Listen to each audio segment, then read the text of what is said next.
kita akan mengulas beberapa pakan alternatif dalam treatment Channa Marru yang banyak dilakukan oleh para keeper. Meskipun pakan-pakan ini jarang digunakan, menurut info A1, pakan-pakan ini diklaim memiliki efek yang baik untuk menaikkan bunga, warna, hingga corak batik pada vine Channa Marru. Simak dan cermati hingga selesai, dan simpulkan sendiri setelahnya. Yang pertama adalah lobster. Ada berbagai jenis lobster di dunia, namun yang kita maksud tentu saja lobster air tawar yang sering dijumpai pada sungai ataupun danau. Lobster air tawar juga terbagi berbagai jenis dari yang biasa dikonsumsi, hingga yang dijadikan lobster hiasan berwarna menarik seperti putih, oranye, merah dan biru. Yang jelas, lobster-lobster ini memiliki nutrisi yang cukup bermanfaat untuk Channa Marru Anda. Lobster air tawar umumnya memiliki kandungan nutrisi yang bervariasi tergantung pada spesies dan ukuran individunya. Lobster air tawar tentunya kaya akan protein, yang penting untuk pertumbuhan ikan Channa. Kandungan protein dalam lobster air tawar segar bisa mencapai 15-20%. Lobster air tawar mengandung sedikit lemak jenuh dan lebih banyak lemak tak jenuh. Kandungan lemak dalam lobster air tawar biasanya sekitar 1-2%. Lobster air tawar juga mengandung berbagai vitamin dan mineral penting, termasuk vitamin B12, vitamin E, seng, selenium, fosfor, dan tembaga. Dan yang tak kalah penting, sama seperti udang atau krustasea lainnya, lobster juga mengandung astaxanthin level tinggi yang berperan untuk pembentukan warna kuning, oranye dan merah pada Channa Marru.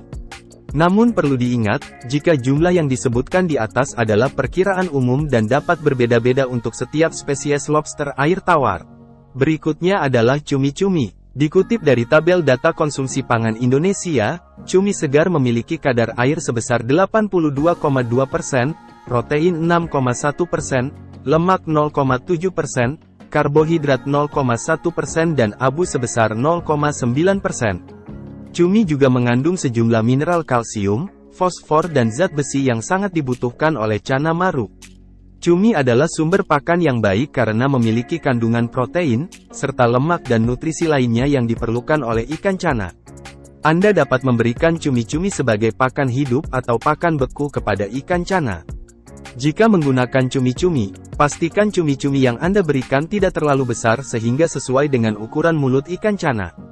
Jika menggunakan cumi-cumi beku, pastikan untuk membekukannya dengan cara yang benar dan memastikan kebersihan serta kualitasnya sebelum memberikannya kepada ikan Channa. Meskipun cumi-cumi dapat menjadi pilihan pakan yang baik untuk ikan Channa, ada beberapa kekurangan yang perlu diperhatikan. Pakan yang hanya berbasis cumi-cumi saja mungkin tidak memberikan semua nutrisi yang diperlukan oleh ikan Channa. Penting untuk memberikan variasi pakan yang mencakup sumber protein, lemak, vitamin, dan mineral lainnya untuk memenuhi kebutuhan gizi yang seimbang. Diketahui pula jika beberapa jenis cumi-cumi mengandung enzim tiaminase, yang dapat menghancurkan vitamin B1, tiamin. Tiamin adalah vitamin penting yang dibutuhkan oleh ikan Channa untuk fungsi saraf dan metabolisme yang sehat. Jika cumi-cumi yang diberikan mengandung tiaminase, dapat menyebabkan defisiensi vitamin B1 pada ikan Channa. Sama seperti pakan basah lainnya, cumi-cumi juga dapat membawa risiko parasit atau penyakit yang dapat ditularkan kepada ikan Channa. Penting untuk memastikan bahwa cumi-cumi yang diberikan sebagai pakan masih segar dan bersih. Berikutnya adalah sampah kepala udang. Mengapa disebut sampah? Karena kebanyakan kepala udang memang dibuang dan dianggap sebagai sampah. Meski tak jarang kepala udang ini juga dijadikan konsumsi ternak. Kepala udang bisa Anda dapatkan dengan mudah pada restoran seafood dan biasanya dapat dibeli dengan kisaran belasan ribu rupiah per kilo. Hal ini tentunya lebih murah dibanding dengan harga udang utuh segar.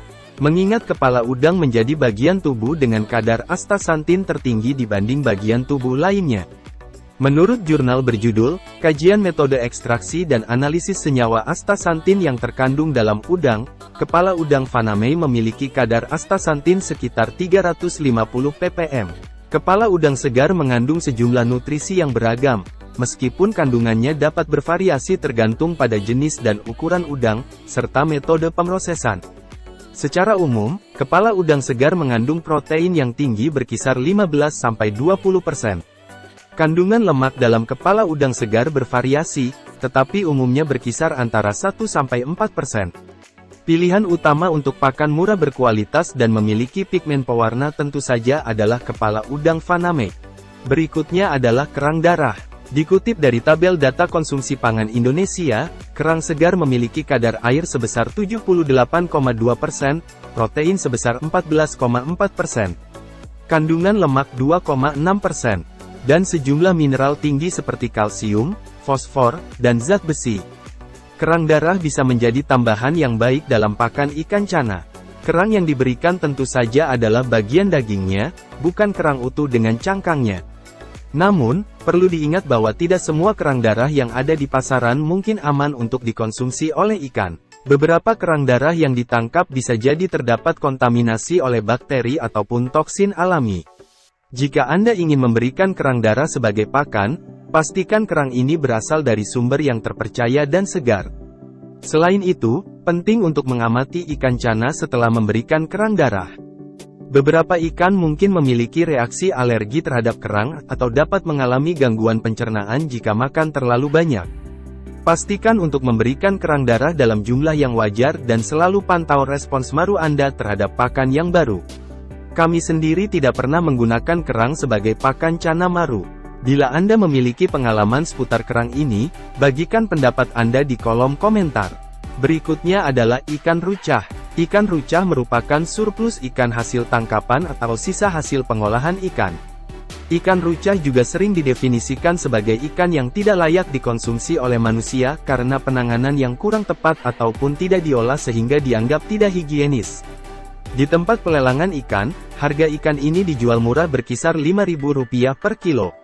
Sebagai pakan ikan yang relatif murah, ikan rucah dalam keadaan sudah kering memiliki kandungan gizi yang baik, yaitu abu 27,89%, lemak kasar 6,54%, serat kasar 1,64% dan protein kasar 58,97%. Kebutuhan protein dari cana maru yang dipelihara dapat dipenuhi oleh ikan rucah termasuk kebutuhan mineral utama seperti kalsium dan fosfor. Sementara dalam keadaan basah, ikan rucah pada dasarnya memiliki kandungan nutrisi yang sama dengan ikan pada umumnya. Satu hal yang perlu dicatat jika menggunakan ikan rucah adalah pastikan ikan yang diberikan dalam keadaan bersih dan bebas dari ikan buntal. Karena banyak kasus ikan rucah yang bercampur dengan ikan buntal. Ikan buntal sendiri dapat berakibat fatal bila termakan oleh cana maru Anda. Berikutnya adalah udang rama-rama. Pakan alami yang disukai cana maru adalah krustasea. Sebagai contoh krustasea yang ada di pantai adalah udang rama-rama. Udang rama-rama atau Thalasina anomala adalah jenis udang yang umumnya terdapat di daerah berlumpur kawasan mangrove di pesisir pantai. Udang rama-rama segar memiliki protein sekitar 18% dan dalam keadaan kering memiliki protein sebesar 38%. Meski memiliki protein yang rendah dibanding pakan alternatif lainnya, diketahui jika udang rama-rama juga memiliki kandungan astaxanthin yang setara dengan lobster.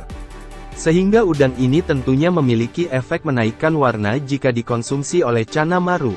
Dalam 6 pakan alternatif yang kita ulas di atas, mana saja yang dipercaya dapat digunakan untuk progres maru batik? Anda pasti tahu jawabannya jika Anda teliti dan telah mengikuti channel ini sejak lama. Semua data dari materi di atas kami kumpulkan dari berbagai sumber. Bukan untuk edukasi namun hanya sebatas materi bahan diskusi. Terima kasih.